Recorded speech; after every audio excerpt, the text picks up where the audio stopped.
বরিশালের নির্বাচনী প্রস্তুতির খবর জানাচ্ছেন প্রতিনিধি হুমায়ুন কবির।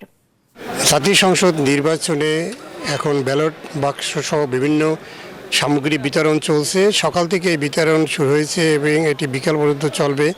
আমি রয়েছি বরিশাল সদর উপজেলার এটা সহকারী রিটার্নিং অফিসারের কার্যালয়। এখান থেকে নির্বাচনী সামগ্রী বিতরণ করা হচ্ছে। আমি দেখানোর চেষ্টা করছি যে এখানে অনেক ভিড় রয়েছে, যারা প্রিজাইডিং অফিসার, সহকারী প্রিজাইডিং অফিসার, পুলিং অফিসার এবং পুলিশ কর্মকর্তারা রয়েছে। তারা এখান থেকে নির্বাচনী সামগ্রী নিয়ে যার যার কেন্দ্রে যাওয়া শুরু করেছে এবং বরিশাল জেলায় কেন্দ্রের সংখ্যা 833 এবং এই কেন্দ্রগুলিতে এখন ব্যালট বাক্স সহ অন্যান্য সামগ্রী পৌঁছানোর কাজ চলছে। ভূমিকম্প সহনীয় মোস্ট ডিউরেবল দেশের প্রথম থার্মেক্স রড সালাম স্টিল। সালাম স্টিল বোঝে ডিউরেবিলিটি। সালাম স্টিল মোস্ট ডিউরেবল স্টিল।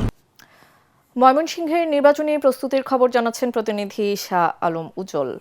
ত্রয়োদশ জাতীয় সংসদ নির্বাচনের ভোট গ্রহণ আগামীকাল সকাল 7:30 থেকে শুরু হবে।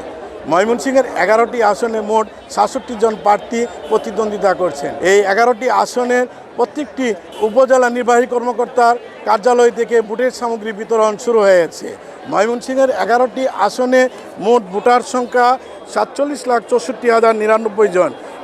1,365টি কেন্দ্রে ভোটাররা তাদের মূল্যবান ভোট প্রদান করবেন। ভোট গ্রহণের লক্ষ্যে কর্মকর্তারা ইতিমধ্যেই তাদের ভোটের সামগ্রী নিয়ে স্ব কেন্দ্রে পৌঁছতে শুরু করেছে। এই ছিল ভোটের সর্বশেষ খবর।